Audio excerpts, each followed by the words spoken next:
नीलांचल निवासाय नित्वाय परमात्मने बलभद्र सुभद्राभ्यां जगन्नाथाय ते नमः। जय प्रभु जगन्नाथ स्वामी नयन पथकायम भवत में प्रभु। महाप्रभु जगन्नाथंकर श्रीमंदिर संपूर्ण रहस्यमय। तेणु एमध्य आज गोटे रहस्य आपण मानक जणाइबी। महाप्रभु ऊपर पतित पावन बाना कौन पाई उड़ूची और सेठिकी केमती आसला। एकदा जड़े ब्राह्मण थे, नाम हूँ विष्णु शर्मा और तांकर पत्नी नाम हूँ तुलसा देवी। से सर्वदा भगवान नारायण को भक्ति करती। बहुत दिन भक्ति कलापर कोल कौन गोटे संतान नाला। एणु से दिने कौन कले ना नारायण को मूर्ति को लेकिन गंगा नदी में भसाई देले और महाप्रभु शिव को भगवान को पूजा करने को लगिले। एणु भगवान नारायण जानिले अंतर्यामी से कथार अच्छी गौरव गंजन हरि गौरव नरखई कहारी भागवत पुराण कहूँ। तेणु कौन कले ठीक अच्छी सी जो भगवान शिव प्रसन्न हेले वर मागिबा गले माँ सरस्वती को पठेले कंठरे विजय कर ब्राह्मणकर से मागिले जे मत गोटे कन्या संतानटे दिंतु। से कन्याटी जो है जन्म है अमावास्या तिथि से उआसी कन्या नाम उआसी कन्या रूपे है। तार नाम से माने श्रद्धार देले हेरा। हेरा कौन कला हेरार से तपस्या वर पाइबा सहित से गोटे अभिशाप पाइले जे कन्या को जो जब 16 वर्ष हो मृत्यु हो। कालक्रमे कन्याटी बड़ है और यौवन अवस्था को आसला। तेणु तार बह करने निमंते बापा माँ गोटे उत्तम वर खोजिले।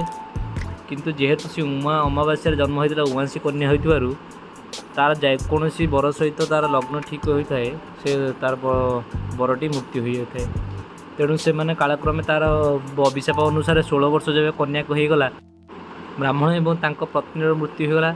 हेरा कौन कला बापा माँ को जो पोड़िया को श्मशान को लेकिन जाए चंडाल वेश भगवान नारायण आसिले हेरा को हरण कले।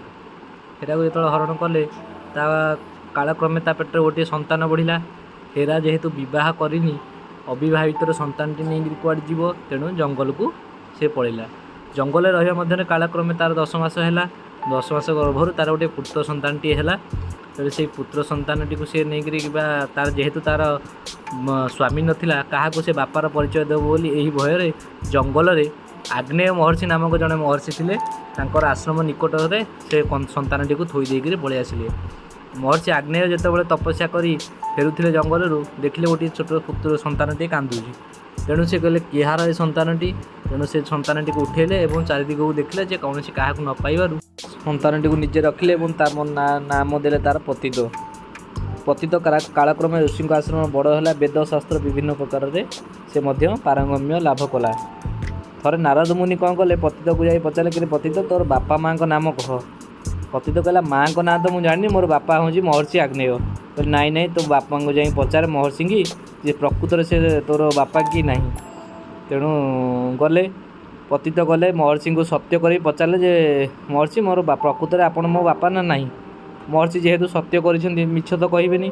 तेणु से कहले जे नाई मु तोर बापा नुहे मु जंगल एमती आश्रम तपस्या कर फेरिया बेले तते पाइथिली। एणु प्रकृत बापार नाम जानिया बापा माँकर तो पतित कौन कला नारद मुनि को पाहु गला जे महर्षि आपण तो ना कहतु जे मोर प्रकृत बापा माँ किए।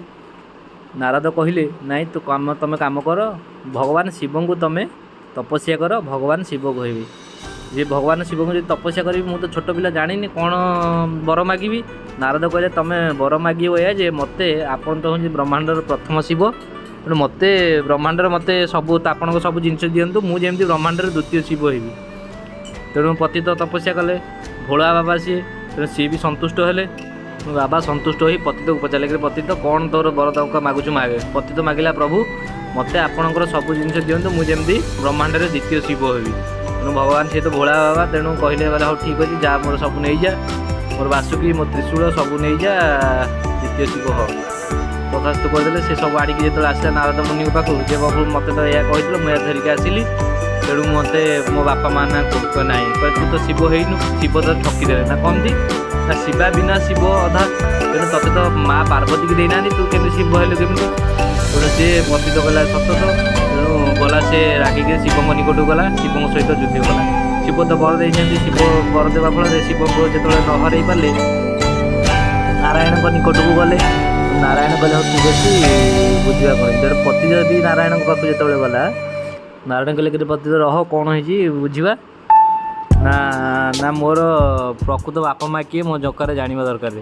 ତେଣୁ ନାରାୟଣ କହିଲେ ତୋର ପ୍ରକୃତ ବାପା ହେଉଛି ମୁଁ, ତୋର ମାଆ ଯେମିତି ଏମିତି ତୋର ଜେଜେବାପା ଜେଜେମାଆକୁ ଯେତେବେଳେ ହେଲା ପୋଡ଼ିବାକୁ ଶ୍ମଶାନ ବସିଥିଲେ, ମୁଁ ଚଣ୍ଡାଳ ବେଶରେ ଯାଇ ତୋ ମାଆକୁ ହରଣ କରିଥିଲି, ତେଣୁ ତୁ ହେଉଛି ମୋ ବାପା, ମୁଁ ହେଉଛି ତୋର ବାପା। ତେଣୁ ମୁଁ ଭଗବାନଙ୍କୁ ସେ କହିଲା ହଉ ଠିକ୍ ଅଛି, ଆପଣ ଯଦି ମୋ ବାପା ତାହେଲେ ମୋତେ ଗୋଟେ ଆପଣଙ୍କ ନିକଟରେ ସ୍ଥାନ ଦିଅନ୍ତୁ। ତେଣୁ ଭଗବାନ କହିଲେ ଠିକ୍ ଅଛି, ତାହେଲେ ତେଣୁ ମୁଁ ହେଉଛି ଯେତେବେଳେ କଳିଯୁଗରେ ଯେତେବେଳେ ମୁଁ ଜଗନ୍ନାଥ ରୂପରେ ଯେତେବେଳେ ପୂଜା ହେବି, ତେଣୁ ତୁ ମୋର ପତିତ ପାବନ ମାନା ହୋଇ ମୋ ଉପରେ ଉଡ଼ିବି। ଓ ଯେଉଁମାନେ ମୋତେ ଦର୍ଶନ କରିବାକୁ ନ ଆସିପାରିବେ ତୋତେ ଦର୍ଶନ କରିକିରି ତାଙ୍କର ପାପ ଦୁଃଖ ଦୂର ହେବ। ତେଣୁ ସେହିଦିନ ଠାରୁ ପତିତ ପାବନ ଜଗନ୍ନାଥ ମନ୍ଦିରଙ୍କ ଉପରେ ଉଡ଼ି ପତିତ ପାବନ ନାମରେ ସେ ହେଲା ଉଡ଼ି ଲୋକ ପତିତମାନଙ୍କର ଦୁଃଖ ଦୂର କରୁଛନ୍ତି। ତେଣୁ ଏହା ହେଉଛି ଗୋଟେ ମହାପ୍ରଭୁ ଜଗନ୍ନାଥଙ୍କର ରହସ୍ୟମୟ ଜଗନ୍ନାଥଙ୍କର ଗୋଟିଏ ରହସ୍ୟ। ଜୟ ଜଗନ୍ନାଥ ସ୍ୱାମୀ ନୟନପଥଗାମୀ, ପ୍ରଭୁ ସମସ୍ତଙ୍କର ମଙ୍ଗଳ କରନ୍ତୁ।